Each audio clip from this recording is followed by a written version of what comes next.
plan. The second stage is to become data, which I haven't quite got that. I can help you with that. Yeah, you're in the right place. No. You're surrounded. Surrounded. Yeah. We need to get you on the Mattereum website. And a very subtle photoshopping from Mattereum. Feel free. Okay, great. Good to see a non-evil version of it. Thank you. Very kind. It's such a perfect name, such power. Where's the nominal determinism in that?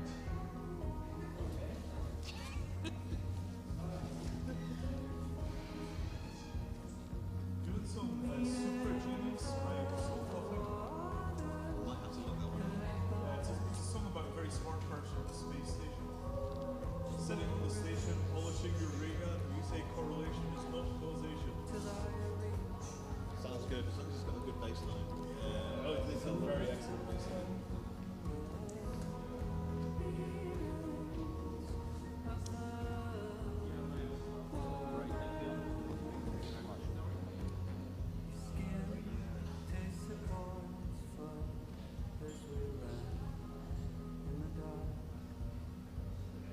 What's the Twitter handle again? Remind me? D_Reinsberg. Yeah.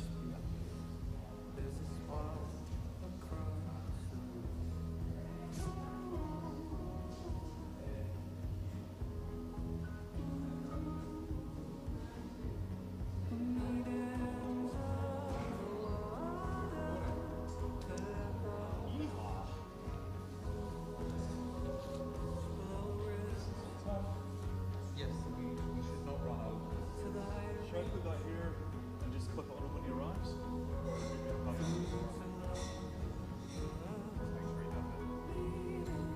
Alright.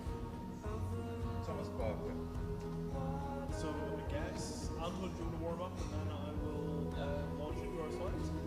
Just about to feed the live stream and I'll definitely.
Okay, I think we're ready to commence.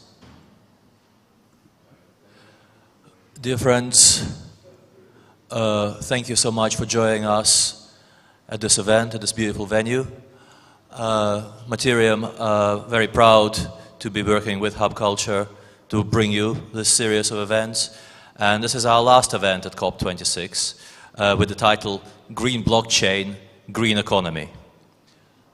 We are aiming for a zero COVID transmission policy at our event. So if I may ask everybody to wear a mask, you've been provided with these wonderful N95 masks which protect the wearer as well as those. They have really great data showing zero transmission for folks who wear them. I will introduce our panelists as they come up, as they speak. And first, we're going to hear from my colleague and my friend, Vinay Gupta, the founder and CEO of Mattereum. Vinay has a very long professional history of working to address emergency situations, including addressing some of the worst outcomes of climate change. He has been working on these issues for several decades. And today, Vinay is going to share with us the importance of carbon neutral blockchains to companies like Mattereum. A week ago, we witnessed the historic announcement that the Avalanche blockchain has gone carbon neutral, and Vinay will now present Mattereum's view on that in that context.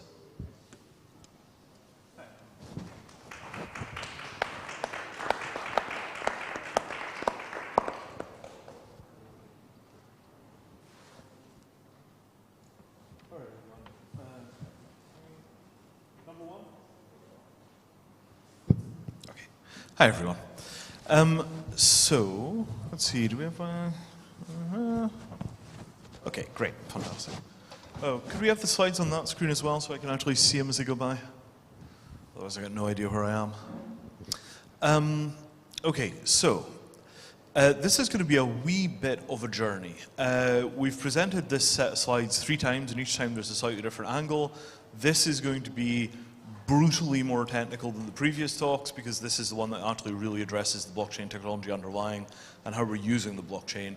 And we are doing some very, very radical new stuff which has not been done using blockchains before, not in the blockchain layer itself, but in the layers above the blockchain, the applications which we're writing which run on top of it. So let's get cracking.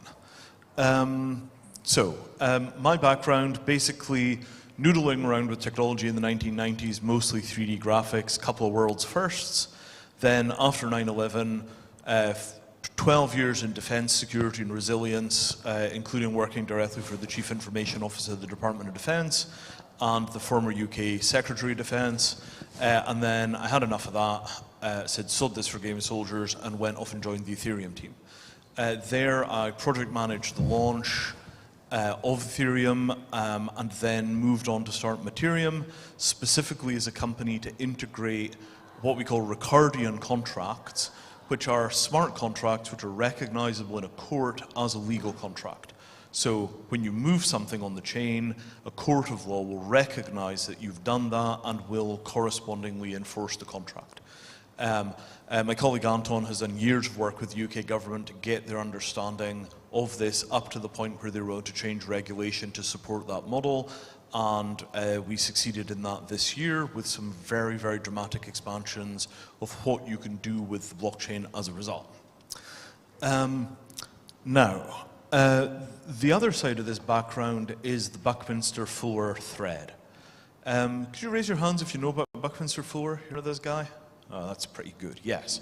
So I'm very much a disciple of Fuller's. I redesigned the geodesic dome so you could manufacture it using nothing but a table saw and a bunch of 4x8 by getting all of the trigonometry out. And we did that by changing the mathematical basis of the geodesic dome from spherical trigonometry to convex tiling. So if you think about what shapes can I make with straight cuts across a 4x8, and then how can I make those shapes curved, what you get is a different class of structures which still approximate domes, but can be made on building sites by people without any specialized skills. And that design has gone massively viral. They build tens of thousands of these things a year for Burning Man. They're being used, a second-generation system in refugee camps. It actually works. My saying about this has been if the hippies had had these, they would have won.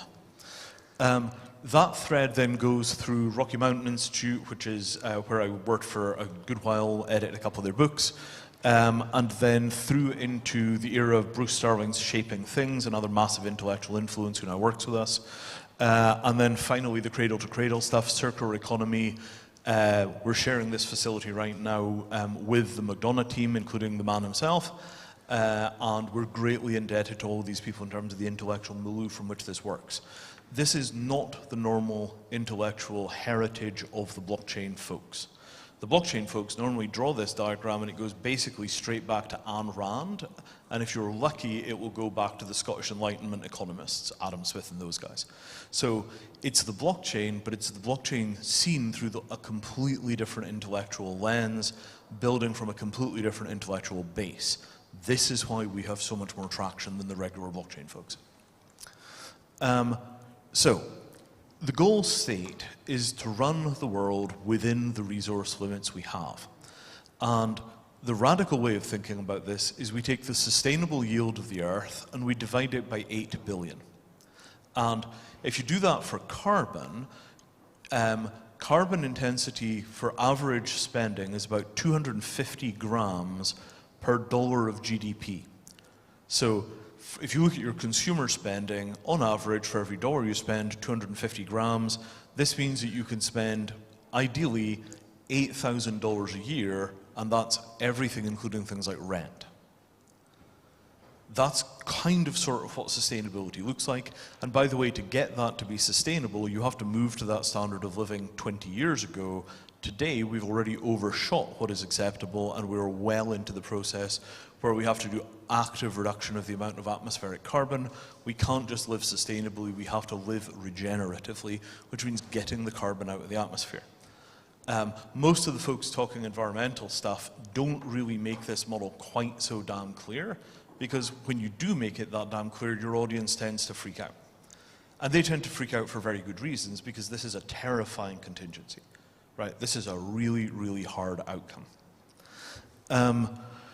So what we do to get us there is we build on the circular economy model, but what we say is, rather than having a circular economy where we take the steel or the aluminium and we melt it back and we turn it into products and we go around that long loop, what if we have a circular economy which is based on the idea of reuse, right? Somewhere in my pocket I have a phone, right?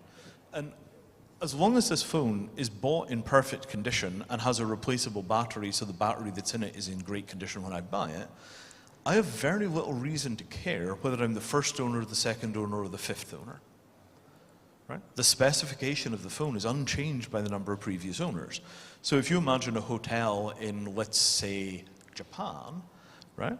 They could have a stock of phones that are already set up on the Japanese phone networks. They already have a SIM in them. I arrive, I buy a phone at the front desk, I use it for 3 weeks while I'm in Japan, I drop it back off at the front desk, and the hotel buys it back from me, and then they sell it to the next guest in line. Right? Those kind of services are displacing production.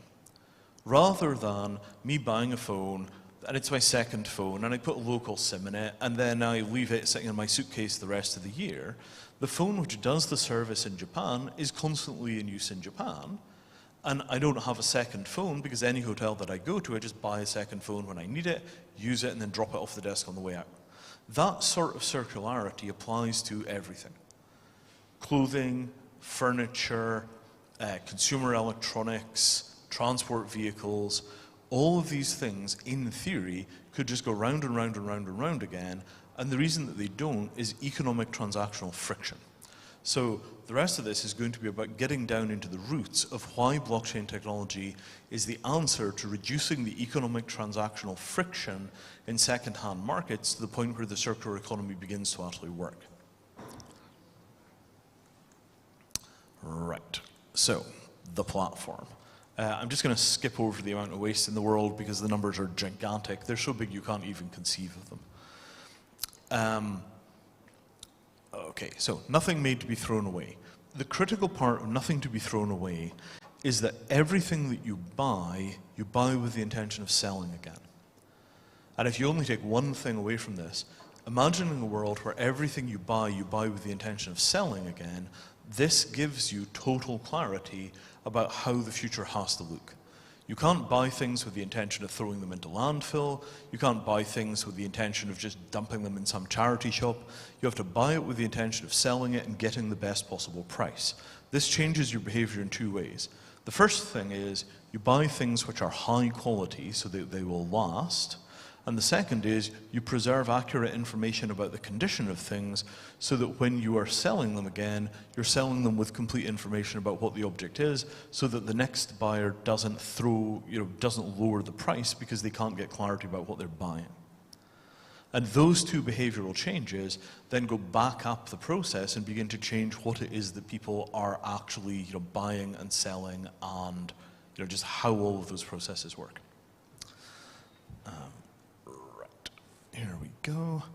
Okay, commodities and liquidity. I'm going to skip the commodities slides for a second and come right to this concept of the doubt discount.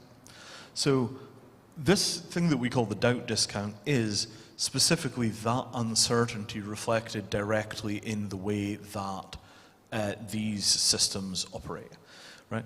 If you have an object and you're trying to buy it and you don't know how much it's worth, you don't know what condition it's in, you don't trust the available data that you have on it, what you're going to do is you're going to discount the price. You're going to say, actually, that's kind of expensive. I'm not really sure if it's real or not. And this causes a tear between the buyer and the seller in their valuation of the object. If I'm selling an object and I know that it's worth $1,000 and I know exactly what condition it's in, it's $1,000. If you're buying the object and you say, well, you know, I can't really see this thing before I buy it, it's being shipped to me in the post, I see some pictures, they're not taken in great light, I just wonder how much wear and tear there is, you know, what if there's a scratch I can't see? You say, maybe I'm going to offer $800 because you're dropping the price of the object to reflect the uncertainty about the condition. You can't get good data, you drop the price. This means there's now a $200 difference between what I know the object to be worth and what you're willing to pay because your information is imperfect. This means that we have a collapse of liquidity in second-hand markets because if we can't agree on the price, we can't make the transaction happen. That $200 gap means that I'm only going to accept the $800 bid if I'm desperate, and you're going to only give me $1,000 if you're desperate. And the result is that you just don't get effective second-hand trade. And, you know, I mean, if you think about this, how much easier is it for you to buy something than to sell something? Right? How many clicks does it take for you to buy something off Amazon? Maybe 3 clicks? 4? You know, you can say to your Amazon Alexa thing, you know, hey, Alexa, buy me 2 pounds of coffee, and it will turn up on your doorstep the next day. If I want to resell those 2 pounds of coffee because it turns out that I don't need them anymore, how hard is it? Right? And that asymmetry between the ease of buying and the ease of selling is why the average Western consumer has something like 300,000 objects in their house. Stuff just piles up. You get a bunch of cables to plug things into other things.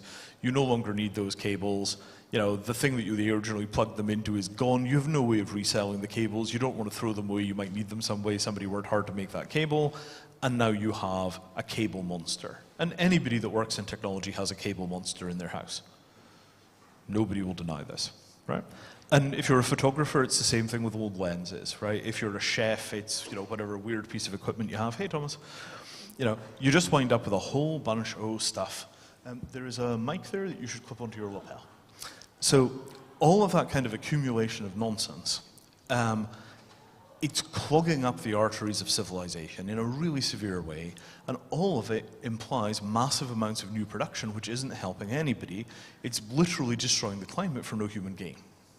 And that is, I think we can all agree, kind of a bad outcome. So we get rid of this doubt discount with having perfect information, and that creates enormous amounts of liquidity in the second-hand markets. Now, just one more word on this. This value uncertainty thing, much as it hits individuals hard, you ought to see how hard it hits industry. So if I'm buying high specification bolts for an aeroplane, and I'm paying, say, $75 a bolt, if I only need 24 bolts, but the box comes as 144, trying to get those bolts sold in a way that preserves their value of $75 a bolt is practically impossible because moving the certification along with the bolt is hard, right? And those kind of asymmetries, they're value destroying, and they often mean that it's easier to buy a new box of bolts than it is to get the remaining bolts sold. And those problems, they litter the economy. So we briefly discussed this, right? Consumer to consumer commerce, it's much harder to buy than to sell than to buy. As a result, trade between consumers has never really taken off. eBay does a little bit of it, but it's nothing like an efficient clearing rail, because if it was, would you have all this stuff in your house that no longer serves your purposes? Right? And you know, what we're looking for here is a kind of marriage between high technology and Marie Kondo, so that we can live minimally, but we always have what we need, and when we no longer need it, we sell it on for 95% of what we paid for it. It becomes like respiration. You buy, you sell, you buy, you sell, you buy, you sell. You never have more than you need, but you have a constant flow of novelty because, frankly, humans get bored with having the same stuff all the time. You want a new jacket, you get a new jacket, your old jacket goes out, the new jacket isn't actually new, you're the 5th person to wear it, you don't care. You wear it for a season, you're bored with it, you sell it on, you buy another new jacket, and that one is also 5th hand. So you can have a constant churn of stuff in your life without creating more environmental damage as a result of that churn. And I think that that potentially is a consumer society that we're much happier with, because we've got constant access to goods and services at really low prices, particularly goods, but it also provides us with a churn which doesn't damage the environment every time we go around that loop. It's a much better way for the world to run, and we have the technology to implement. So, here's where the crypto stuff begins. The mechanism that we use to implement this is called a trust community. And a trust community is a special case of a thing called a DAO, a decentralized autonomous organization. Quick raise of hands, who knows what a DAO is? Okay, so for the most part, a DAO is basically a pool of tokens and some decision-making procedures that are all set up on a blockchain. Those kind of DAOs have a bunch of astonishingly unfortunate legal kind of hangovers, because courts don't really understand that structure, and as a result they often think of the DAOs as being collective investment vehicles or other things which have a bunch of very problematic legal outcomes. The way that we think of the DAO in our specific instance is a little different. We call them kind of mini DAOs. So you take the object, in this case we're going to use my phone, and what we have is a bunch of independent third parties that have all had a look at this. You know, I show it to Thomas. Thomas says, "Okay, yeah, it's in pretty good condition. You know, you kept it in a case. It's nice." You look at it and say, "Yeah, I've just factory reset the software as requested. I'm going to guarantee the software's been factory reset." You know, you look at it and you say, "I checked the battery capacity on my machine. It's all legit." Anton looks at it and says, "That is indeed the iPhone, whatever it is, 11, 12, 9, 14, 21, whatever." So that process. Right. We've got independent information coming from multiple parties, but the thing is identified as the union of all of that information. So if you think of something like a balloon that's being tethered to the ground by 4 or 5 different ropes, the value in the object is attached to multiple different people. Every time another person joins that collective and adds an additional piece of information to it, it increases the value of every other piece of information in the system. So when you think of a large purchase, let's say a $100 million office building, you might have 30 or 50 different entities, each certifying a different part of the building story. This person has inspected all the windows for corrosion. This person has looked at the structural engineering reports and certifies that they're current and up to date. This person has gone down and done seismic analysis of the area and has come to the conclusion the building's still up to code. Somebody else has gone through and energy tested it to figure out how fast it leaks energy. Every single one of these pieces of information makes the building more valuable because it reduces buyer uncertainty. Same thing for the legal status of the building. 12 different teams of lawyers go through and make sure that there are not 2 mortgages on it. They make sure that there are no liens, there's no pending litigation. There are no other legal problems, snags, problems with title, all that's been sorted out. It's perfect. So the thing about that arrangement is that every additional person that provides more information makes the existing information worth more. If I only have a report on this that says the battery capacity is 85% of what it was when it was new, that one piece of information is not enough to sell this phone. Similarly, if I've got all of the other reports but I don't have the battery information, that also is not enough to sell this phone. You need complete information. So what happens is that the other 3 reports suddenly become dramatically more valuable when the 4th report comes in, because now we know the phone, we know the software, we know the condition, and we also know the battery. Does that sort of make sense? It's kind of a technical example, but I really want to stress that what makes these things like DAOs is that all of the different people who are adding value to that pool are also benefiting directly from it, but it doesn't have the enormous legal complexity that comes with the tokenization per se. So that structure, actually let me go back there for a second. Back, there we are. So that structure in the middle, right, the thing which says assets, that's an NFT. Absolutely bog standard ERC 721 NFT, currently trading on OpenSea, Polygon, what's the other one?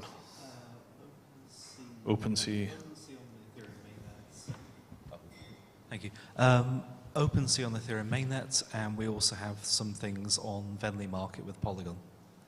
And probably Avalanche coming quite soon. Talk about the Avalanche thing in a second. So anything that's, EVM, compatible, Ethereum compatible, we can do that stuff very, very quickly now. Semi-quickly. Quickly-ish. So that notion that we take an NFT, we couple it with a DAO-like structure which has multiple independent threads of liability. Those liabilities are represented as legal contracts, and those legal contracts are enforceable because they're structured as Ricardian contracts, and they run against the UK arbitration rules, which we spent years kind of having discussions with the relevant regulators until they made a change to the way that that stuff works.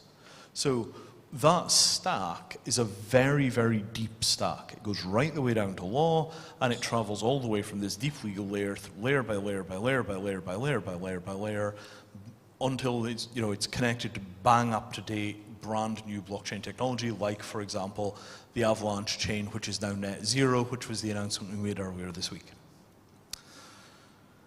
Right.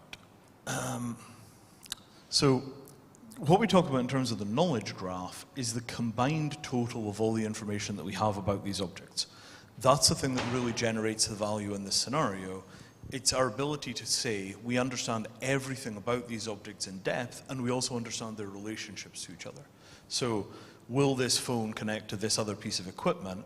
I had 2 hours of entertainment this afternoon trying to figure out how to get files between this phone and an SSD drive that we had kicking around. And there were probably 4 or 5 different components that were in the loop before we made that work. Right? That's not really work that human beings should be doing. I ought to have an index of all the stuff that I have in the bag, and I ought to be able to tell a computer I want this and this to work together, and I ought to go out there and figure it out for me. Now, to get that done, what's required is some way of representing the knowledge about what these objects are like and how they work together. Now, we don't have slides for this bit because basically this is the first time we're really talking about this in public.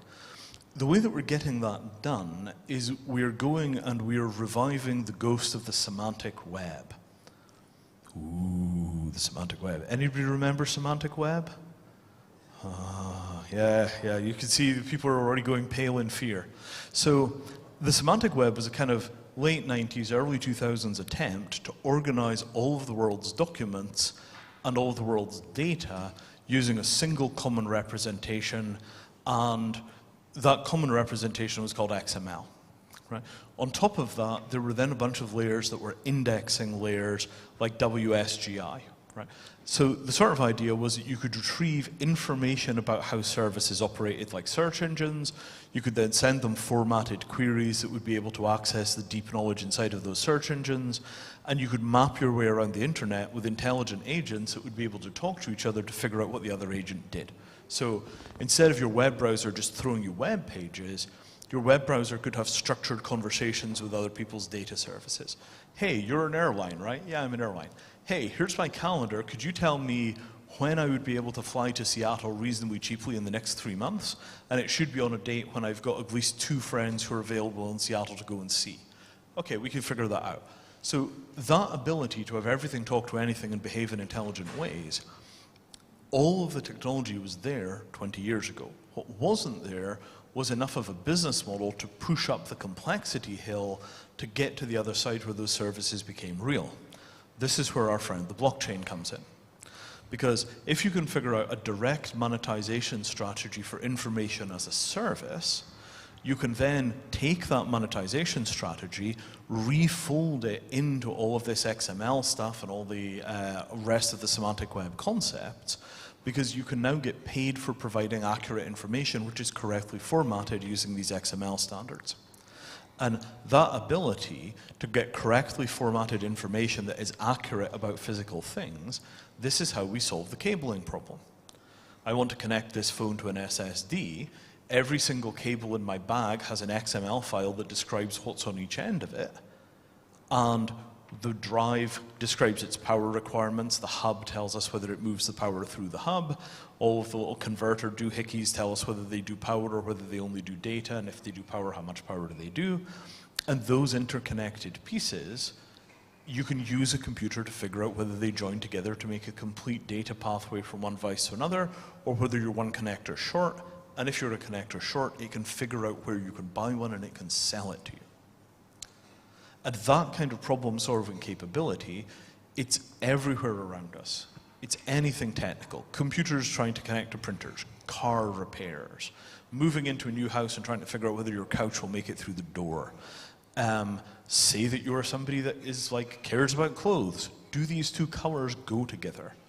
Can I have these shoes in green, right? Will this fabric survive dry cleaning? All of that stuff, that's all data representation questions. And if we have that data, you wind up in a position where when you throw a bunch of clothes into a bag and send it to a dry cleaner, they automatically detect if something in there will be destroyed by dry cleaning. It's a way of having computers begin to soak up the complexity of the world that we have made with computers, because almost anything in this room that you're looking at, apart from the plants, originally existed as a computer model and was manufactured using CAD/CAM. You know, even the timber that was used to make these tables, that stuff was cut using a robot.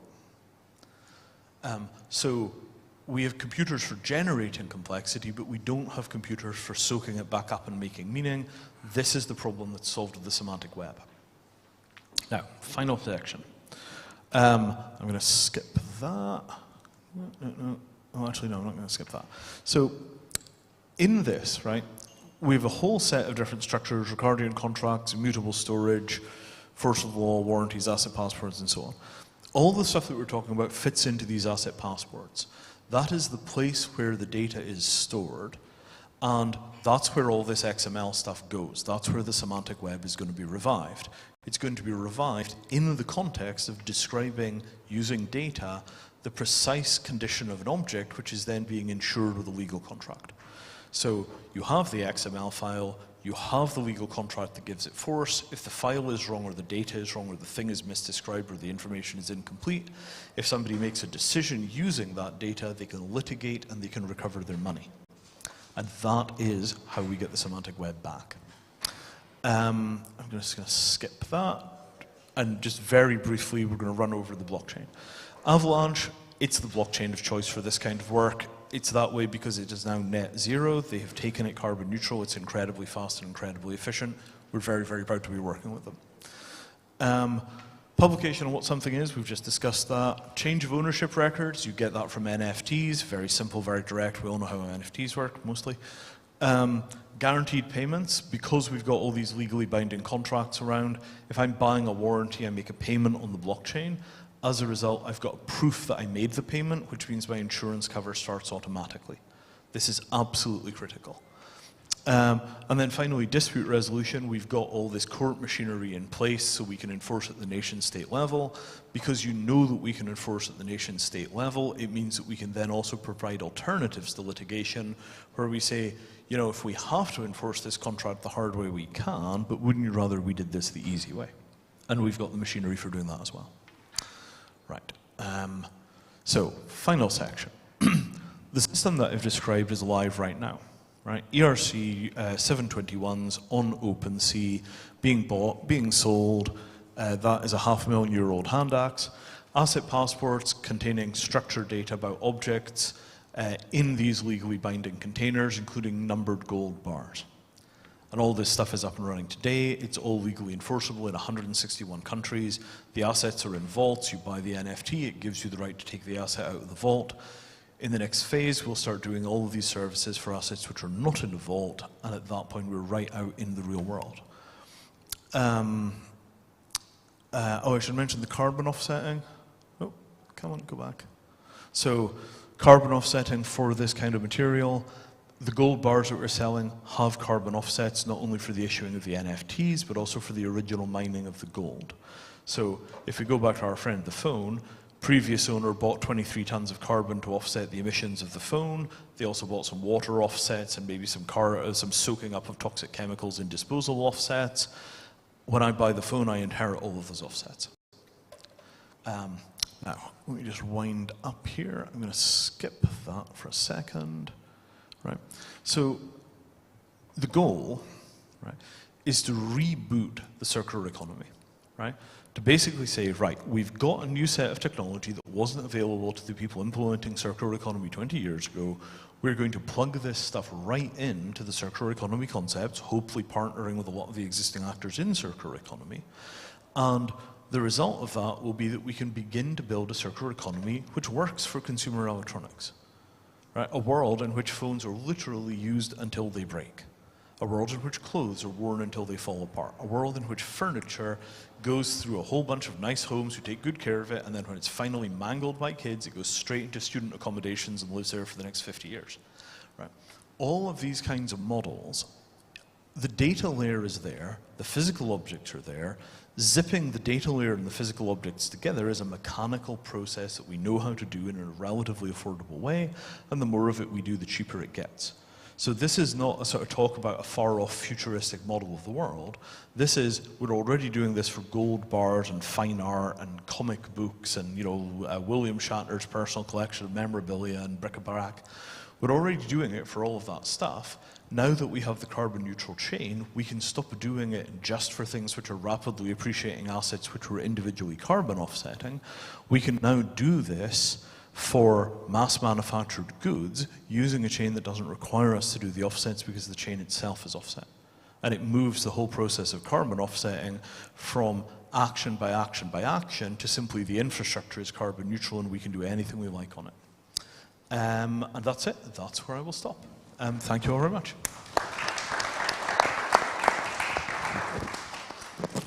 Thank you, Vinay.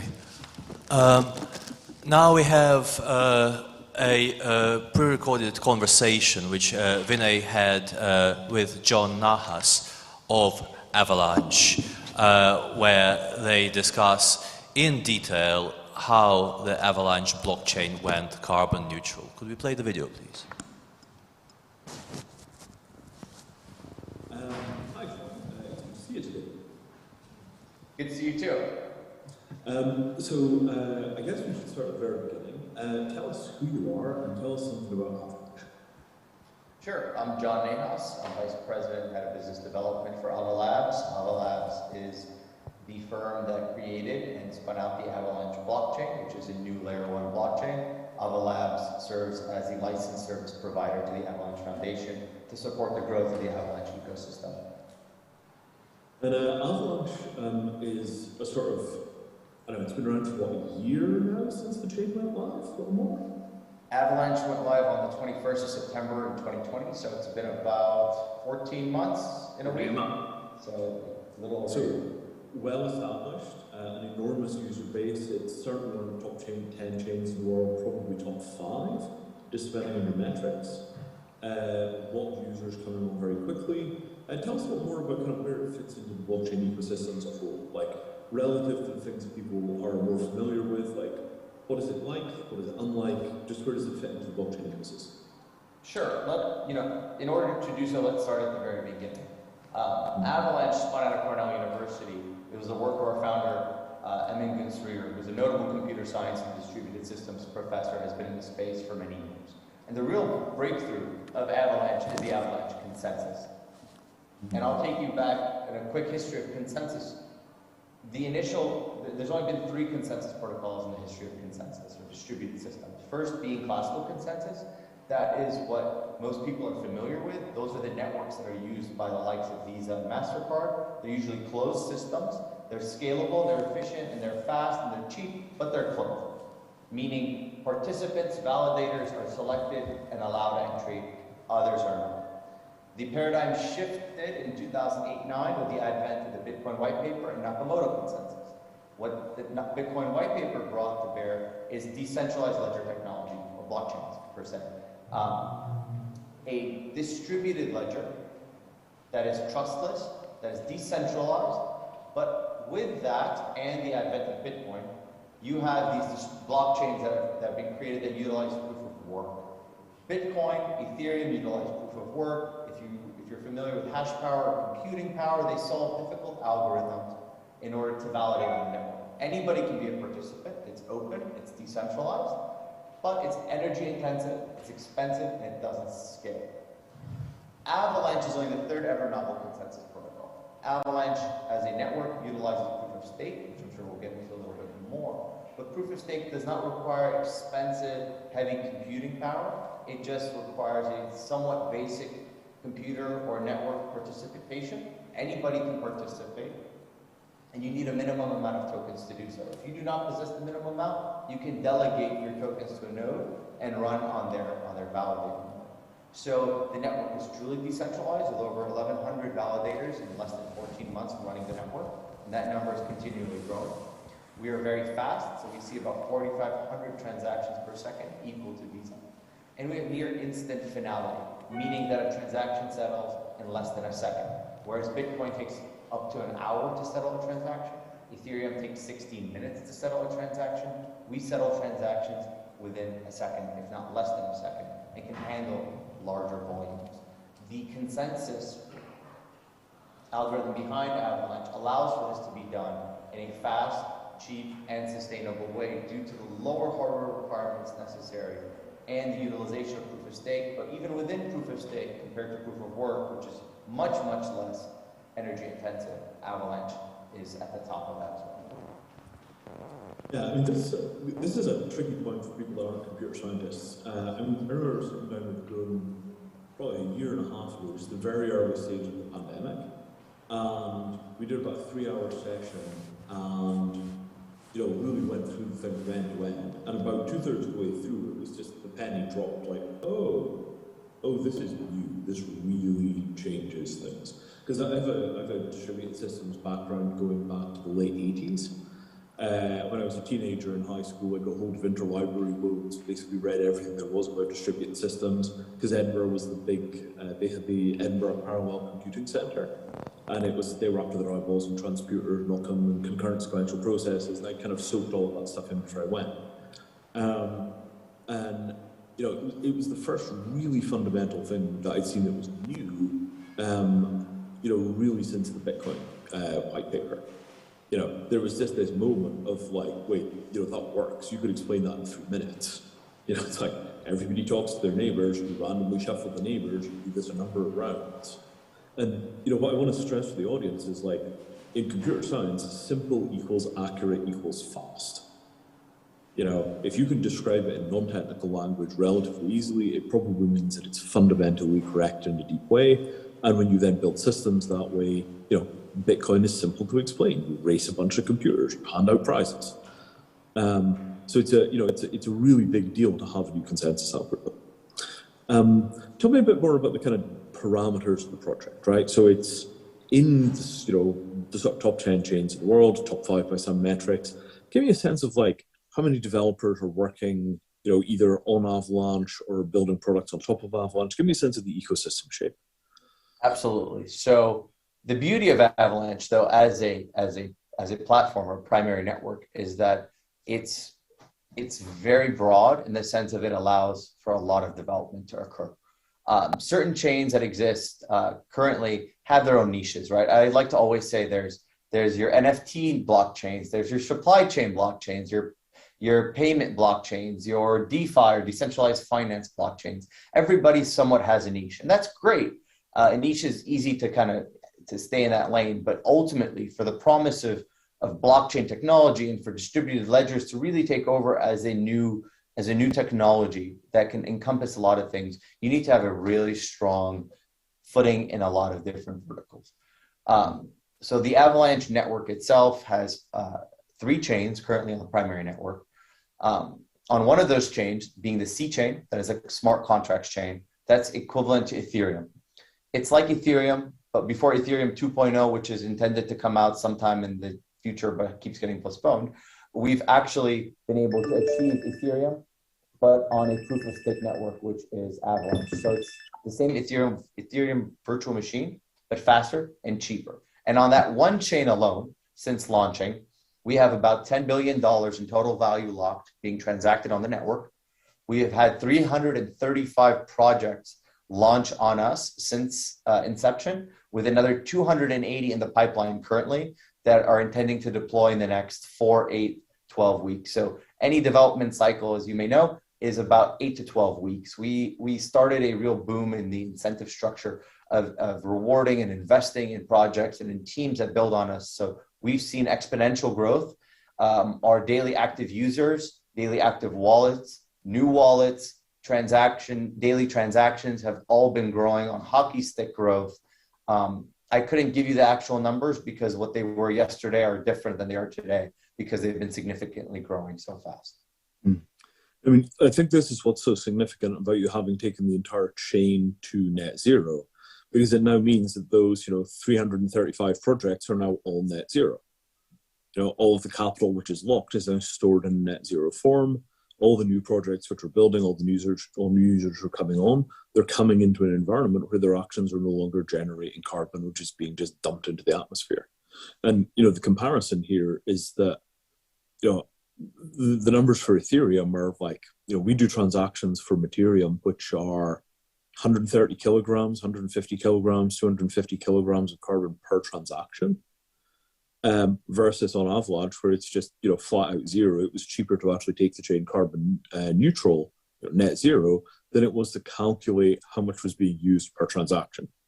The programmer time cost more than just offsetting the entire chain, and that's a dramatic development. I mean, that's like, for an industry that has a reputation for having a gigantic carbon footprint. Blockchain got a very bad reputation because of how much Bitcoin and Ethereum were burning. And you're now in a position where you can say, there are some chains that have very small carbon footprints, and there are other chains which have no footprint. That's a whole new era of blockchain.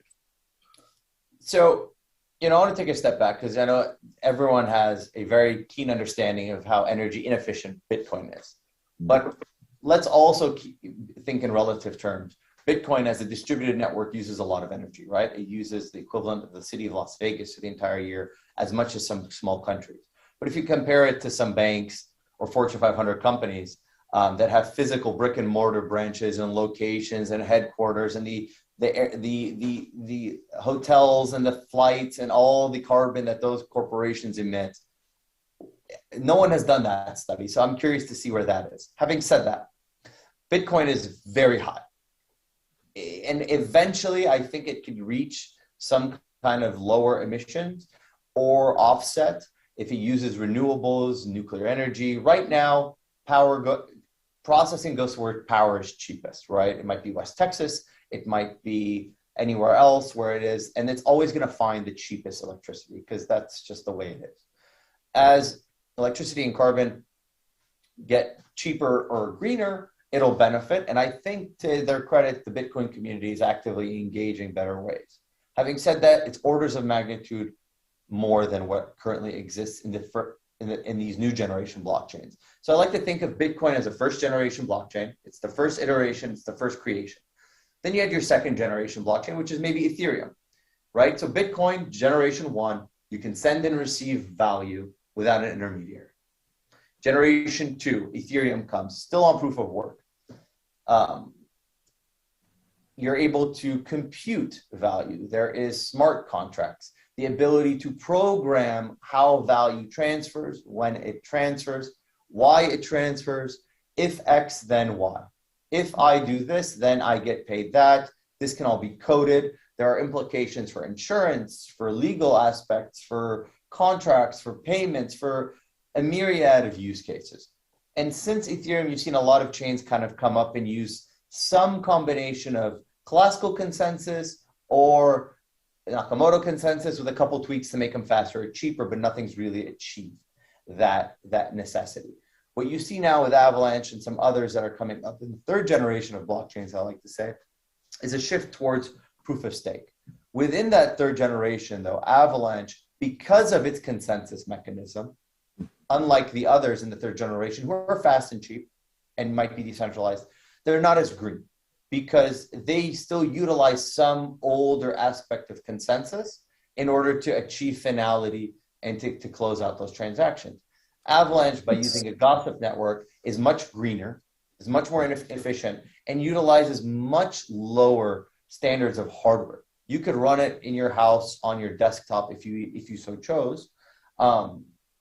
So there's this progression, right? As we know with any kind of technology, there's a progression to being more efficient, more capital efficient, more computing power, et cetera, Murphy's Law. I can get into so many things that blockchains, like any other technology, by definition, should evolve, should improve. And that's what you see, I think, with Avalanche currently. Yeah, I think this is a really good way of thinking about it. I mean, the power gap between Bitcoin and Ethereum is about a factor of 20. So in that 6-year, 7-year gap between Ethereum, Bitcoin is launched and Ethereum is launched, a whole bunch of optimization is done, the whole thing comes down. We've got another round of technology now, it's slashed again. And I mean, it's the numbers that I saw for Bitcoin were something like 23 million tons. And the number for the gold mining industry is just a little under 100 million tons. So the sort of comparison, if you think of gold as being the great granddaddy of all these things, and it's by far the dirtiest, this tendency for each generation to get cleaner and cleaner and leaner and leaner, I think that we are at the point where the blockchain's reputation for being a very dirty technology and a very dirty industry is becoming rapidly outmoded. I mean, I think that 5 years from now, you will have seen the Bitcoin folks move almost entirely to renewables, maybe. It seems to be the way they're solving the problem. They're not so much for offsetting. Ethereum, I'm sure they'll eventually figure out how to do proof of stake. They'll clean their acts up. I sort of feel like we need to almost draw a line under it and say, okay, we've proven that you can have a chain be carbon neutral, net zero. It's done. I expect most of the third generation trains will eventually figure out that they should be doing that too. And then that will be the line that's drawn underneath it. And it's just like the blockchain is no longer a dirty industry. You can now use it guiltlessly and you could just get on with fixing the world using it. I mean, I think to give you an anecdote, I think you could look at Bitcoin as kind of your basic gasoline car. And then where we are now is kind of the tilt between hybrid and a hybrid that uses both, but closer to the electrical side. And I think eventually in a couple of years, you'll look at blockchains like the way you look at electric cars. There's still some offset. There's still some carbon use. I think these third generation blockchains, in particular Avalanche, are where the electric cars are today. But I still think you hear about how much cars emit, even though they've gotten more efficient over the years, over the decades, they're still very dirty relative to where this third generation is or where electric cars are. And to your point, Bitcoin uses as much electricity as the entire city of Las Vegas or small countries. Ethereum uses maybe a third of that or a little bit less. In comparison, based on recent studies and metrics that we have and some reports that we have coming out from credible sources in the sustainability movement from top tier universities, the entirety of the Avalanche ecosystem, the entirety of the whole network and every one of the 1,100 validators running this network is equal to that of 12 US households in 1 year. That's it. Or 10 business class flights from Munich to San Francisco and back. That's it. Which is a testament to not just the low level, the low requirements of the hardware that's needed, but also to the consensus mechanism that allows for consensus to be achieved quickly, cheaply, and efficiently.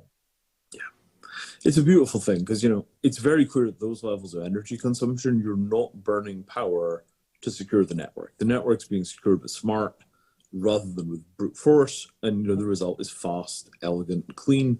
And, I really think I think there's an excellent chance that it's going to be the platform on which the future is built. If I had to look at all the chains out there and just, basically, just point at something and say it's that, the underlying computer science is incredibly impressive. Tell me a little bit about the sort of future plans, right? If we go out, say, another you're a year, 14 months from launch now, go forward another 14 months. What do you think the big changes will be from where you are now to then in terms of, the community, in terms of the technology? What's your next step going to look like? So I think what you've seen now is when the network first launched, there was a focus on one of our 3 chains, which is called the X chain. That's a DAG. That's optimized for speed and throughput. That's where our native token of Ox lies. That's initially what started.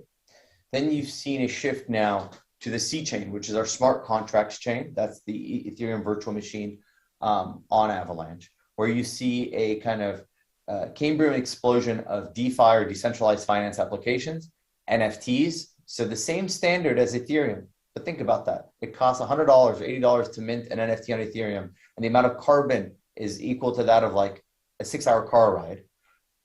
It costs cents on Avalanche, and by an order of magnitude of 20 or 30 less carbon. It's not even comparable.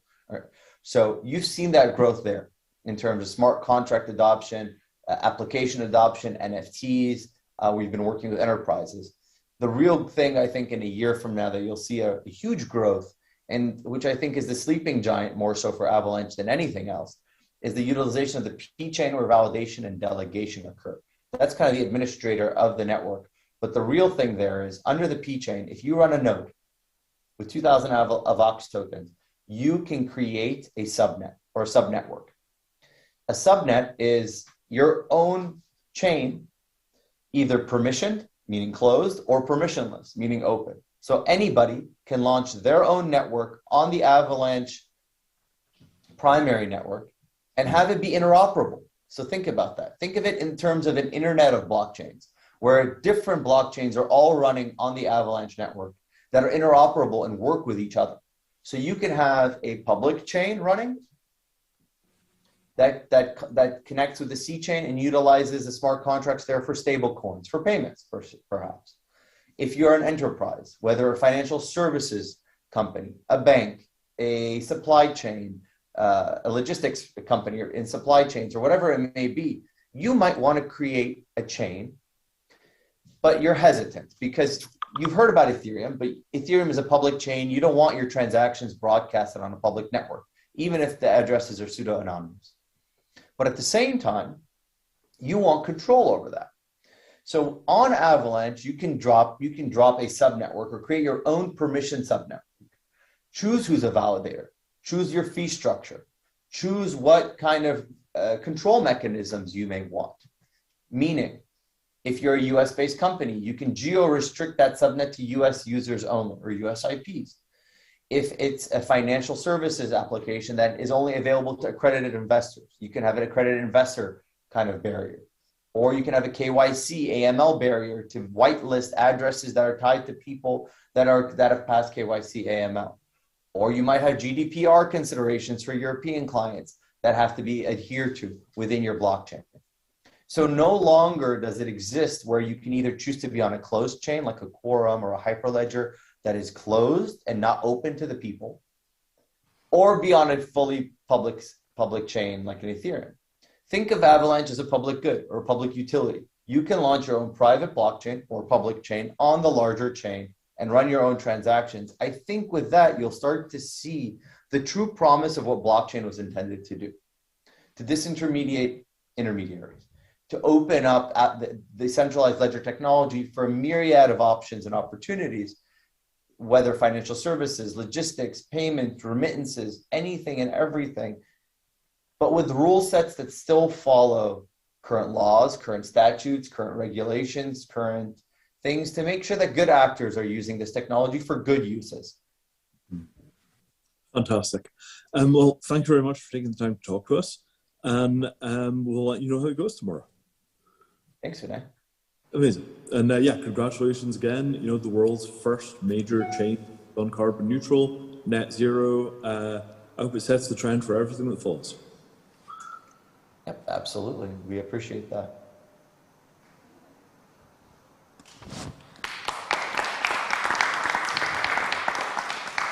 The world's first net zero blockchain, truly a historic moment.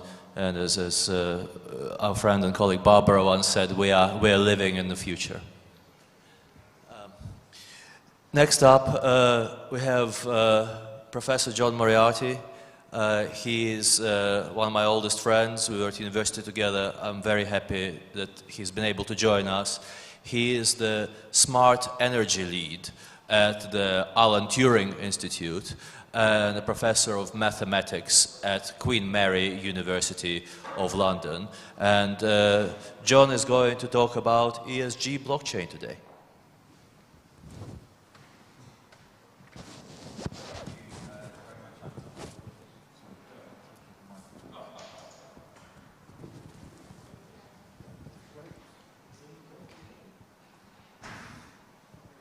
Thanks so much, Anton. And wasn't it fantastic to hear about Mattereum and the circular economy and the carbon neutral Avalanche blockchain? So yes, I'm John Moriarty. So, hopefully you can all hear me now. So, John Moriarty, and as Anton said, so I lead on smart energy at the Alan Turing Institute. And there we do exciting stuff like digital twins of the UK energy system, working together with UK government. If you know anything about reinforcement learning, then we have a project called Wrangle, which is a competition platform for problems in smart energy, largely long-term investment problems. And then I'm also a mathematician at Queen Mary University of London. So essentially, I specialise in randomness, hopefully in a good way.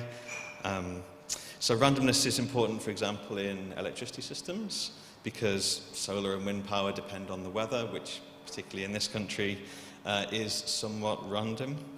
I've been studying those matters for about the past 10 years. Randomness is, of course, also important in financial markets, and some of my professional experience relates to that also. About 20 years ago, I also briefly worked as an investments consultant for a company called Mercer. And one of my first tasks was to work on something that we were calling ESG.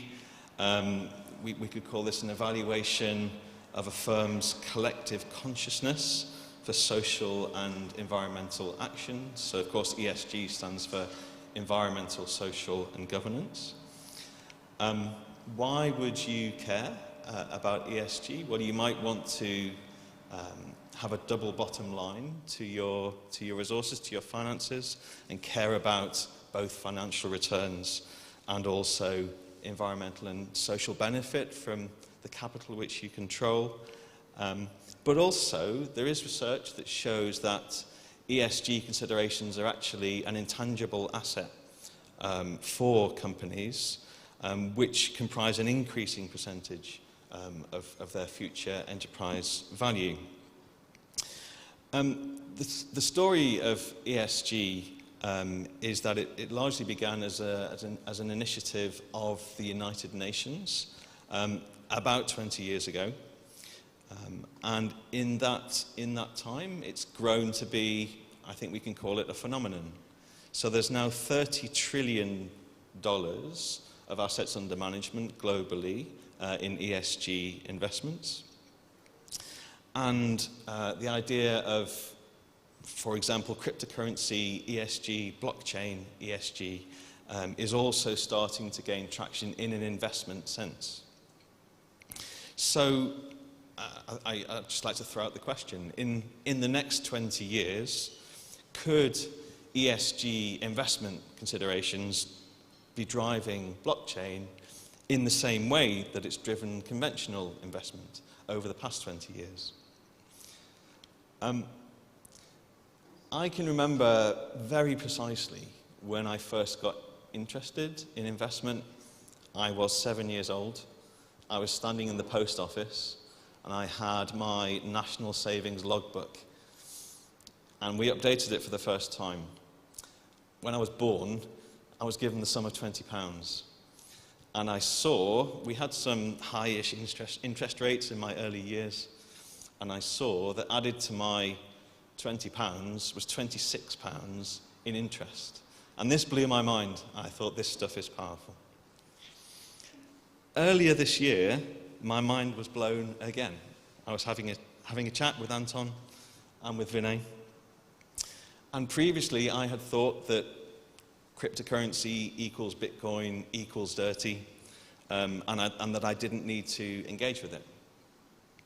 And I heard that there's this thing, proof of stake, like Avalanche versus proof of work, like Bitcoin, in which I think you can reasonably say you use mathematics instead of coal. So you use the guarantees that come from a mathematical understanding of randomness to secure the protocol instead of using a huge amount of energy. It's been compared of course, to the carbon emissions of a small country. And that blew my mind. And I thought, I need to engage with this stuff. When we look at the story of ESG investment, it tells us very clearly that people want to do good with their money. So Morgan Stanley, for example, found in 2017 that 75% of people surveyed said they were interested in ESG investment. In 2018, that was 85%. And I feel sure that in the same way, people want to do good with their digital money and will want to do so in the coming years. To give an idea of the size of that potential investment opportunity, so when it comes to conventional investments, worldwide there's $150 trillion invested, 30 trillion in ESG, that's expected to grow to 50 trillion by 2025. And so it strikes me that when it comes to blockchain, if we can enable consumers to make good choices of the blockchain protocol that they use, then that consumer power will have massive economic potential, both environmentally and also more broadly. So let's just reflect on what do ESG criteria look like for blockchain. What are some examples? Of course, environmentally, the big story is indeed energy. So, of course, demand creates emissions, and we need to both reduce demand and decarbonize. I think it's important to make the point that it is challenging to build enough renewable generation. So building wind farms takes a long time, as well as a lot of capital. And so efficiency really is important from that perspective. It's also actually a real challenge to operate an electricity system that has that amount of randomness feeding it. So while renewables are certainly a big part of the answer, they're hard and they're challenging to run because they're variable and they're intermittent. What about social considerations? So let's try to where we can use blockchains that have potential to positively influence people and communities. So we've heard about Mattereum. That's a great example with their work on the circular economy. Let's try to use blockchains that offer to decentralize bodies and processes which are currently centralized, if that leads to positive effects for people and communities. Let's try to use blockchains which offer to bring, let's say, permissionless, decentralized financial goods and services to the many people in the world who are undocumented and unbanked. And then in terms of governance, let's try to work with blockchains that are governed themselves in a sustainable, for example, democratic way. Let's try to encourage blockchains which have a built-in capacity for further innovation, for example, through voting on network upgrades, etc. So what can each of us do? Well, of course, if and when we use blockchains, we can try to make good choices in respect of ESG considerations. In the coming years, as the financial institutions which we use, so our pension funds, our insurance companies, if and when they adopt blockchain, let's use our consumer power to choose between them on the basis of their ESG policy. Let's ask questions of our pension funds, of our insurance companies, of the charities which we support, just in the same way as we do now for conventional ESG considerations. I think pensions are a particularly apt area to think about ESG investing because, of course, we're thinking about our retirement. So what sort of world do we want to retire into? One with dirty or clean air and water, one with weak or strong societies, one which is badly governed or one which is well governed? What do we want to tell our grandchildren about how we invested in cryptocurrency, for example? There's a chap called Chris McNett who works for Allspring Investments, and he makes a nice analogy with insurance. So if we were to take a poll in this room, what do we think are the chances that there will be a climate disaster in the future? How do we think those chances compare to the chance of, for example, your car getting stolen or your house being burgled? We're willing to invest in insurance products to mitigate the latter risks, so equally we should be willing to invest to try and mitigate the former. And I can't resist it, McNett uses this fantastic quote from Mark Twain, which Anton almost used a moment ago. We should plan for the future because that's where we're going to spend the rest of our lives. So I've had my mind blown twice, once as a 7-year-old, once this year chatting to Anton and to Vinay. And I firmly believe that if consumer power can be harnessed, then ESG blockchain also has the same sort of mind-blowing potential. So thanks very much.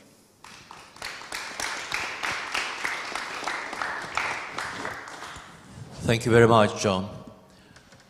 Next up, we have Dr. Reinsberg. He is a lecturer in international relations here at Glasgow, at the University of Glasgow in our host city. And Bernard is going to offer some reflections on what's been said so far, perhaps in an international context. Yeah. Thank you very much, Anton, and also thank you very much for the kind invitation to this great panel here.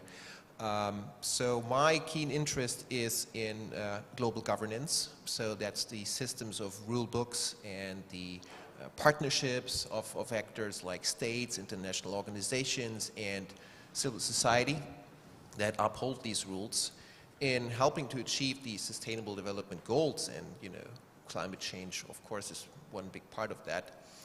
And yeah, so I've got interested in this whole topic of blockchain, really, in trying to understand how this new technology can essentially help promote international cooperation. And yeah, I want to just offer really a couple of reflections based on excellent presentations we have just heard, which cover more sort of private sector and, you know, customer-to-customer market solutions, based on some work that I've done and some research I've done that has been published in International Theory. And, well, you know, I've basically identified 3 ways in which blockchain can help promote international cooperation. The first is basically using the low-hanging fruits of the technology as a transparency device, right? So we have heard both in the customer-to-customer market issues, right, but also in international cooperation, there is really a lack of credible information that often prevents states from engaging with each other or, you know, making commitments that are strong with each other. So the blockchain provides us with a unique way of giving us basically a ledger of all transactions that ever happened in history for arbitrary kinds of transactions, and that is tamper resistant, right? And that is actually a very unique feature, and that could be used if we think about climate change, right? For instance, in the context of carbon credits, right? So we have this ability to purchase carbon credits through projects abroad, but there is this problem of double counting, right? So can we be sure really that these projects have been done and are not counted twice? So having this ledger really in decentralized ways is a great and cheap way of bringing this information onto the chain and using it. So these are the sort of easy-hanging, low-hanging fruits really from using blockchain technology. But I argue that we can go much beyond, and that it touches upon the idea that Vinay has discussed with respect to the decentralized autonomous organization, right? So we really need some sort of climate DAO moving forward, where we have a system of have a common token, as well as a set of rules governed by smart contracts that can interact with each other. Because climate change, in a sense, is a very complex phenomenon. It is a multitude of issues across different sectors, yeah, from energy, agriculture, and so on. And in each of these we have information problems, we have parties that need to come together, and basically down, basically at the level of individuals, market solutions, but also at the very top at the international level, right? So my proposal includes a system in which states can interact on some sort of a master chain, really, where they can make commitments to each other. And these commitments would be, in a way, translated into these tokens, right? So let's call them green coins, right? And once we have operationalized these climate change commitments that states do, that are consistent with our 1.5 target of global warming, right? Then all of a sudden these little decentralized activities that exist out there, people planting trees, building microgrids, and so on, would be rewardable, right? Because they would essentially be able to collect these green coins that have value because states have staked real money against these pledges, right? So we know about the 100 billion pledge that states have made in 2009, so every year from 2020 onwards. Now, of course, we also know that this is a bit in delay, so that's what the discussions at the moment are about. But clearly here the blockchain also can, in principle, offer a solution, right? Because the second function that it has is to guarantee enforcement on the chain, right? So through smart contracts, blockchains enable you essentially to remove all uncertainty around enforcement. So whenever a participant has staked real money behind a claim, the smart contract would take that away if the claim was, for instance, found not to be fulfilled, right? And for that we need these validators, also something that Vinay has discussed in the market-based solution, right? And it's clear that the blockchain will not exist in isolation, but in a social system, right? Where trusted actors like international organizations, NGOs and others will be able to validate certain actions that have happened on the ground, right? And on top of that, we can also use AI, right? So to use sort of plausibility probes around behavioral patterns out there. So all that will be very useful in validating that information that we bring onto the blockchain, because that is the most important challenge we still face. So garbage in, garbage out, right? We do need verifiable information. And the last point really is, and that's what I'm most excited about also, is climate ambition, right? So we need more ambition, we need higher pledges for climate change reductions. So for that we need certainty that the green transition is going to happen, so that all actors will make investments, right? Big companies have pledged to go carbon negative even, like Microsoft, it's not so long ago, right? And well, if they were to put that in a smart contract, it would have much more credibility.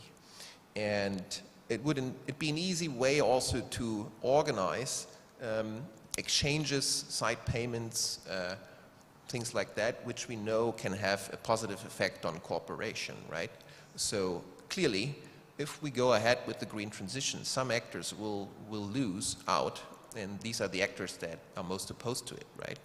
So we'll need to think about compensation, and blockchains through smart contracts offer an easy way of organizing and facilitating these side payments.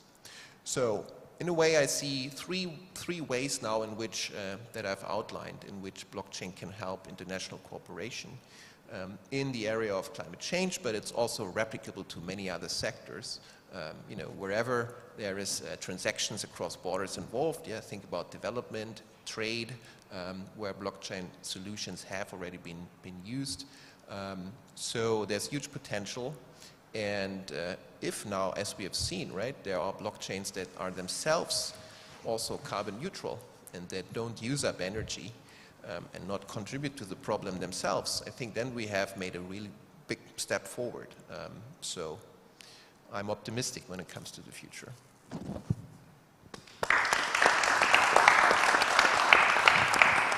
Thank you, Bernard. We now come to Thomas Barker, my colleague at Mattereum, Mattereum's lead technologist. We are very grateful that he's been able to join us here today. And Thomas is going to offer some thoughts on the technology which underpins all of the things that we've been talking about.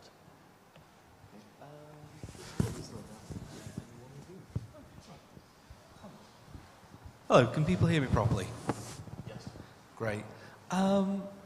Well, I thought as the highlight of this has been the greening of the Avalanche blockchain, I might talk a little bit about consensus mechanisms and how they actually differ and how people were able to make, or rather the Avalanche team were able to make, the jump between the very crude consensus that exists in Bitcoin and the much more sophisticated model that they're using. I wanted to have this by getting people to act out the consensus mechanisms, which would be very fun, but Vinay tells me we don't have the props all the time. It's a push. It's a push. So I'll just talk about it instead, which is a poor second best to getting people to wave their arms around and hop up and down until everybody's doing the same thing. But hopefully we can do that some other time. I think we could get the panel. Smaller numbers, faster consensus. Okay, maybe we'll do that. Right. No, okay.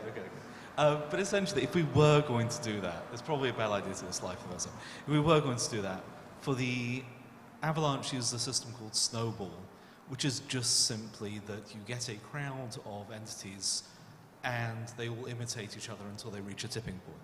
So in this case, we would get two people to put out the left hand, put up their left arms, one person put out their right arm, and tell the remaining people to pick two people at random, and when they got a definite consensus on which arm to raise their own arm in the same way, and to switch arms if that was what the consensus said.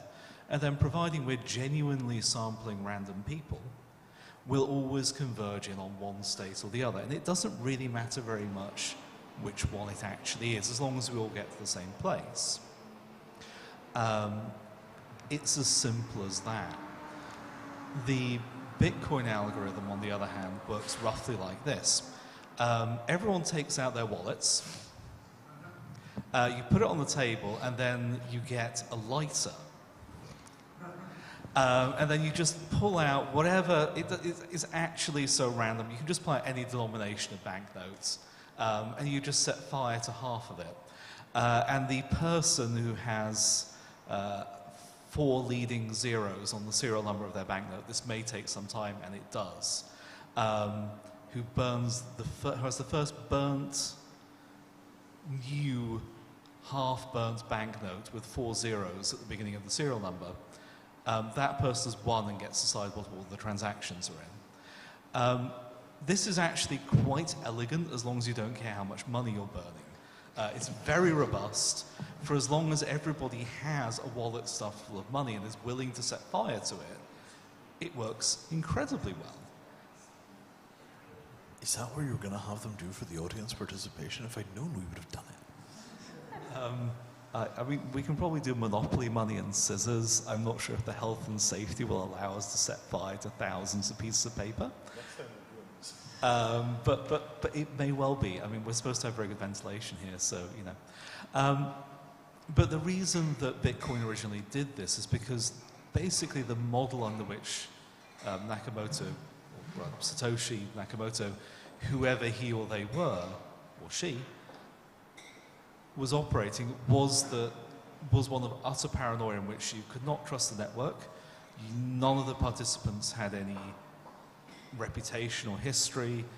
Essentially like a hellscape in which everything you were told was a lie. And even the very internet itself would be, you know, warped by nation-state actors desperately trying to shut down Bitcoin before it consumed their economies. It turns out that actually that was a little bit excessive. And therefore, it is now, because that was a bit excessive, that does mean that the simpler one that I was talking about before, where we just imitate each other, can actually work. And one of the really big innovations of the Avalanche team was just working out the parameters in which that could happen. How much people could mess around with the network, how many people could pretend to be actually 2 or 3 people before it pop out. And it turned out it was actually quite a lot, and for all practical purposes, you didn't need to set fire to £10, £50 notes. But it is worth knowing, if we hadn't had Bitcoin, we would never actually really be able to figure out where those parameters were. And that is my thought for the day. Thank you, Thomas. Thank you very much, Thomas. We started a little bit late, but we have about half an hour for questions. So, who would like to start? Yes. Do we have a roving microphone? Yeah, there is a. Yes, there is at the back. If you could say who you are before you ask your question, please. Thank you. Just there at the front table. Thank you. Hi, my name's Mark. Mainly just around to the panel. Could you explain what Cheercoin is? Because I did see that they had the logo on outside, and I know they promote themselves as like a really green blockchain, but I don't really know much about them, and I don't. Could you maybe explain what the difference between them and Avalanche is? I'm not sure we have that expertise on here, but perhaps Thomas could take that one. I can. I haven't studied it in any depth, I have to admit. I will do later. But essentially, Cheercoin runs something very similar to a Nakamoto consensus, except that instead of burning £5 notes, or rather just a lot of electricity, it takes the much more environmentally friendly option of just filling up a lot of hard drives. So you prove that you are storing a lot of data, and that is how you gain weight within the network. Does anybody have anything to add to that explanation? No? Okay. I hope that was the start of an answer for you, but I say I don't think we have that much expertise on the stage in that. Are there any other questions? Yes, gentleman there. Aloha, my name is John Miller from Maui, Hawaii, Mono Pacific. We have something called the Wanna Pledge, so we're basically trying to unite the 22 Pacific Island countries and territories to basically reach 100% renewable energy. And then of course through that we're using blockchain and smart contracts to help bring them together. One of the things we're looking at adding, we're trying not to add too much at once. We're already have reached critical mass and we're taking off, but one of the things that we really wanted to explore, I'd like to know your thoughts about it, was Bitcoin uses a bunch of energy, right? Consumes energy just to make the coin, right? To mine it. What would be the problems if we just went ahead and had the state sponsor a coin between the islands and then use the actual generation of renewable energy to be the mining algorithm? That way, we figured we're controlling, the mining of it by the renewable energy source. It's clearly, obviously, not just net zero; it'd be net positive, we believed. And then, the whole other concept there is that it would increase investors to come into the Pacific Islands, basically building renewable energy plants that would be both, renewable energy or say Bitcoin miners, making money off of the currency, as well as the fact they could make their own investment just on the renewable energy project themselves. Thank you very much. Perhaps Bernard, you could start. Yeah, absolutely. So through tokenization, you can basically reward any kinds of activities, right? So there's some exciting developments now in this space, so to make green blockchains in a sense, right? So I think what then needs to be discussed is how you operationalize these things, right? So what are the eligible actions for that? How do you validate and verify them? So these sort of are the nitty-gritty details for these kind of things, right? And perhaps if I may sort of, offer one more thought on the Bitcoin network, right? I mean, I'm not sure if you can green the Bitcoin network, right? Because the whole idea is essentially to make it explicitly very hard and very expensive. So for that, energy must be expensive, right? So there will always be a place for Bitcoin due to its very decentralized and secure nature. But it also is just one network among many, right? So, we can start now thinking about other blockchain networks that are greener. So, your thoughts go absolutely in the right direction. Thank you. Vinay, do you have a view on this? Sure.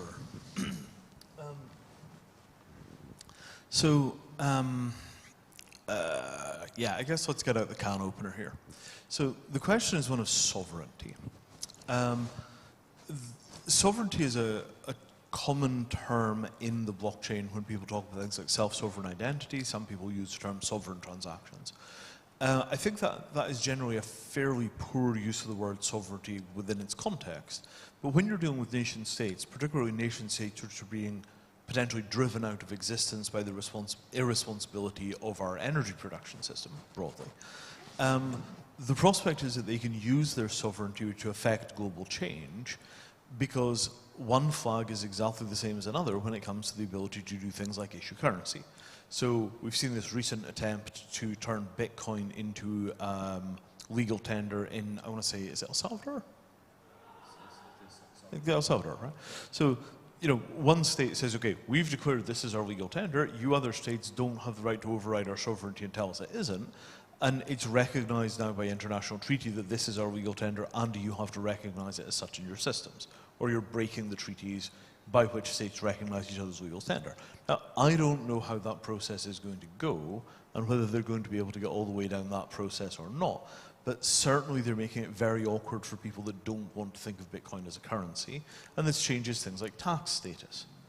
So the ability for, you know, relatively powerless, and I use the term very lightly, states to use the system of international treaties in which they are peers with the big guys to force global change, I think there's an enormous amount of room for action there.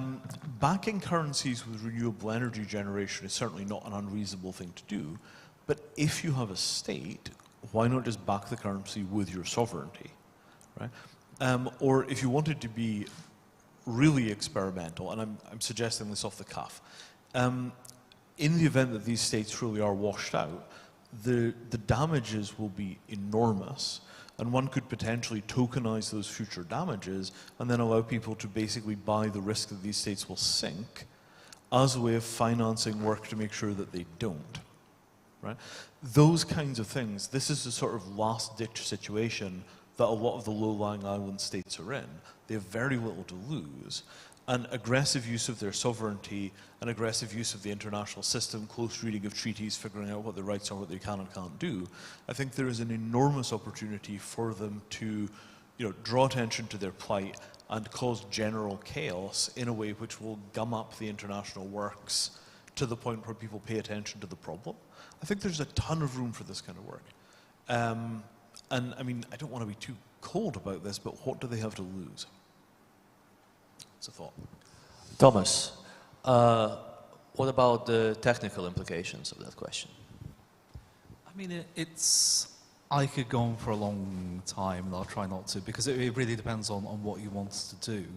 I've actually seen, there's currently on the Ethereum chain, there is a DAO Climata, I think, that lets you do carbon offsets continuously. I've seen renewable certificate trading actually happen. I don't think it ever got to any scale, but it's certainly there. And there's also have been some attempts around having certifiably green Bitcoin, because of course you can see the addresses that it comes from. So providing that you've got, you know, a regulatory system in the States that can say everything that's mined from this address has come from renewable energy, you could well find that that would actually trade as a premium. There are a lot of possibilities. I'd also tack on, there have been various arguments made that Bitcoin encourages renewable energy, which I'm a little bit dubious about, simply because the cheapest power that's available now is actually peak day solar. You know, some grids like California are in the position where they're paying people to take the energy off the grids. I think it depends very much on the structure of your energy system, but I think it's an interesting argument, and it does show that, you know, these things depend a lot on like what energy sources you have available to you and when. Thank you, Thomas. John, you've done a lot of work on the types of energy systems and how they allocate energy. What are your thoughts on this question? I think I'd just repeat what I said, that renewable energy is precious, and there's an opportunity cost to using renewable energy, the opportunity cost of not using it for something else. So, you know, I'd really come back to that message of our power as consumers, as designers of community projects to make choices in terms of the blockchain protocols that we use, and to choose those that are more efficient. Thank you, John. Are there other questions? Did I see a hand at the back there? No? Well, in that case, perhaps I can ask a question. We witnessed the historic occasion of the Avalanche blockchain going carbon neutral, the first in the world. Do we think, does the panel think, that the incentives are strong enough and in place for others to follow? Shall we start with Vinay? So the size of the transformations that we need to get this kind of global impact, middle-class Americans, the top 10%, are currently at roughly 70 tons of CO2 per person. Right? Not even per household, per person. A sustainable limit, if we'd implemented it 20 years ago, would have been 2 tons per person. So to get from where they are now to a fully sustainable level requires the total annihilation of the current energy system and most of the manufacturing. Fortunately, that total annihilation is underway right now, and it's called solar panels are cheaper than coal, at which point nearly all of the energy which has been installed in America this year and the previous year is renewable. Nobody's really putting in coal or natural gas in the States anymore, and as America goes, the rest of the world will follow. So that's the underlying kind of landslide mega trend which is moving us towards a sustainable world. Most of this stuff out here with COP and all that running around, it's basically circus, right?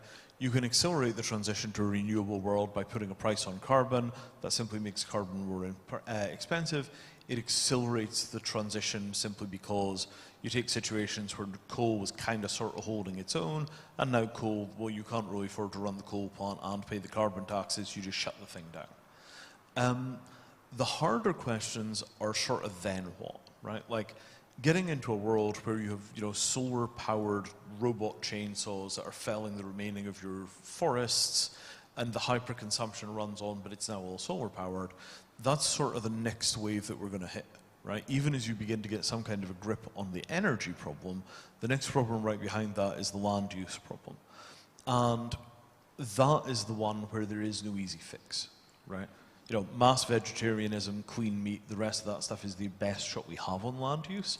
But getting people to the point where they're just not eating animals anymore, and all that land, or much of it, has gone back to nature, that's not an easy place to get to from where we are unless the biotech guys deliver the same kind of miracle that the solar guys have delivered. The incentives make it possible to accelerate the development of things like solar, of things like the clean meat agenda. If you start saying in 10 years we're going to have a 20 cents per burger hamburger tax, people can take that to venture capitalists and say, fund our clean meat startup. And it's the certainty of those long-term actions that is really the point of something like COP. People commit to something in future, you can then take that commitment out to the investors, and the investors will then begin to act on it. This is where Professor Manelli's stuff from yesterday comes in, because his approach is the governments change their mind all the time, so they have to issue bonds which will track their performance, and if they don't deliver and you've bought those bonds, they have to pay you. And that allows you to hedge the risk the governments will weasel on their commitments. This is a very long way of saying you can make this stuff work with incentives, but people need to be willing to tie themselves to the masts to get that done. And right now, we are not in a position where anybody is willing to tie themselves to the mast, right? If you think of the kind of radical, furious enthusiasm that you have from the activists, and imagine that in government, we could fix this problem. And that stuff happens in government all the time. That was the nuclear age. It was the space race. It was the laying of the fiber optic cables on which we now run the internet. Once in a while, government will get hold of something and they go for it. The Iraq War is another example of that. So until you see that kind of attitude, that enthusiasm go from activists to government, we're not going to get the kind of nailing your colours to the mast action that is required to create the incentives for capital to then back those radical options. And it's going to be a many, many tier fight, right? There is carbon, there is land use. Right behind that, there's the nanotechnology struggle, which is the world going to wind up clogged up with misbehaving nanotechnology? And then we've got AI to contend with. So, you know, in a lot of ways, this is the first round in what's going to be a century of a fight between humans and capital for control of technology. Right? Is any technology that generates money good technology, or do we have essentially a gate that it opens and closes selectively, where we say, okay, this technology is okay, we let it through, this technology is not okay, moratorium. And if you think of this entire struggle in that light, you know, that regulation problem for technology and the ability to select what technologies we'll adopt and what technologies we won't is the encompassing struggle for all of these problems from climate onwards through everything else that we're dealing with in the 21st century, which is, you know, a very volatile period. And how you do incentives when you start thinking about technological gating, I think that is going to come down to a much more rigorous use of litigation to punish the people who are responsible for technological disasters. Thank you, Vinay. John, you talked about the power of ethical consumer choice to drive the net zero vision, including net zero blockchains. Do you think that power is strong enough to incentivize other blockchains in the near future to follow Avalanche and go net zero? I mean, I certainly hope so. I think that more generally, this question of are incentives strong enough? We'll always live with this question. We live in a constantly changing situation, and so the answer to that will constantly change. And the good news, I think, is that we're developing more tools to help us engage with that. And my hope from my relatively brief engagement with blockchain so far is that blockchains are providing us with a bigger and bigger armory with which we can provide greater traceability, greater accountability, and just more tools. So in many ways, the blockchains themselves are the incentive. I mean, I have hope that that will be the case. Yeah. Thomas, you talked about the various mechanisms by which the chains function. Are they capable of changing? I mean, to be honest, I'd argue that they kind of largely already have. There's been no... I mean, really, proof of work is a bit like coal. It's dirty, it's cumbersome, it doesn't actually perform very well. It was just something that we kind of knew how to do. And similarly to coal, I'm not aware of any major proof of work blockchain having launched in the last 4 or 5 years. I mean, really, there's Bitcoin, which is, I would say, an ideologically committed group. I mean, rigid would imply that they couldn't change. I would say committed. They don't want to change. And there's Ethereum, where, to be honest, it's just taken too long, and they know that they're going to move to proof of stake. So I would say that in many ways, the proof of work issue is kind of just legacy. And as the question of whether or not chains are going to offset themselves, I would say, at the slight risk of undermining our previous message, that it probably doesn't matter that much if they do or don't, because once you've taken the burning £20 notes out of the equation, generally speaking, the screens of all the devices of the people using the network will actually be a much bigger energy draw anyway. But the very fact that it's possible is extremely encouraging. And I think for any chain that has a strong sponsoring organization, or that can find an automated mechanism for doing it, they probably will do offsetting and probably will go net zero, because it's good PR and the costs are not actually that high if your consensus mechanism doesn't rely on wasting electricity. Thank you, Thomas. Bernard, echoing back to what Vinay was talking about, do you think from the work that you have done that international mechanisms are capable of providing these incentives? That's a very good question indeed. So theoretically, there is potential that I think is quite clear. Now, the big question is, how do you get states as the primary holders of sovereignty in the international system to sign on to it, right? So you need the powerful states on board. So, you know, things like enforcement certainty can also backfire, right? So I lay out some ways in which this could be made a little bit more incentive compatible. But ultimately, you know, it really hinges on bringing in all stakeholders, right? So that you can benefit from these cross-level interactions through a common token. So in a way, yes, I'm optimistic. Thank you. We're nearly out of time. We have time for one more question. Gentleman over there in the center of the room there, please, with the mic. Please say who you are. My name is Ryan Stoddart. I suppose my question can go across the panel. If we see Bitcoin as the new coal, what do you imagine the future for it to be? Thomas, perhaps you can start since that was your analogy. Gosh. I think in a lot of ways, I'm not actually that qualified to answer the question.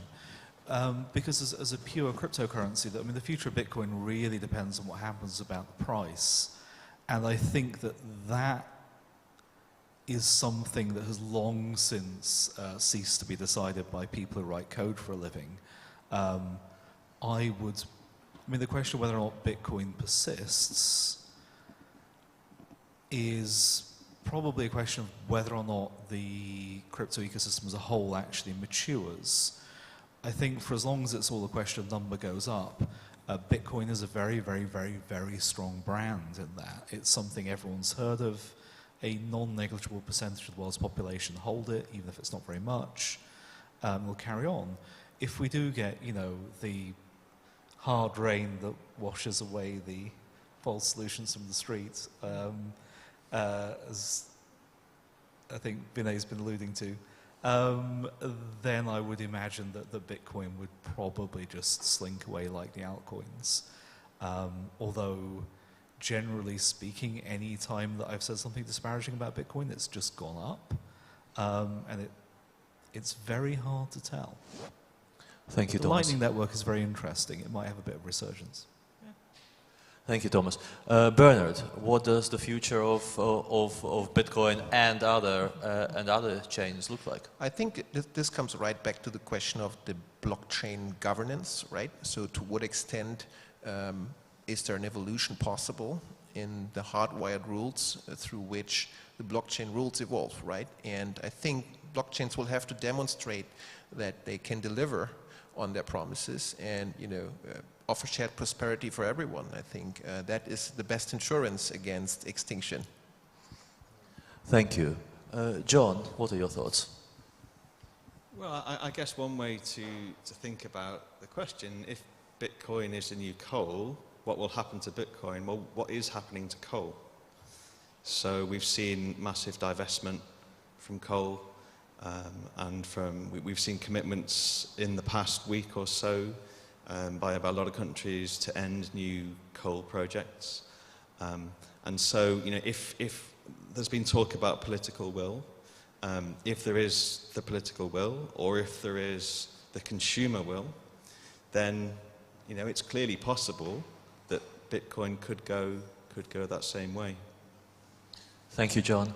Vinay, I guess you've done a lot of thinking in your career about the future, not just of cryptocurrencies and blockchains, but the future of humanity. What do you have to say? So I think Bitcoin has basically picked a strategy on this, which is they're increasingly making Bitcoin using renewable energy. And it's pretty easy to figure out where Bitcoin was made. Right? So the notion that you take more or less the existing mining equipment, you plug it into a renewable grid, and then what comes out of that is green Bitcoin. It leaves some nasty questions about, like, but, you know, is that just, you know, like we're burning a bunch of energy now that we could have run cities on instead of using it for Bitcoin?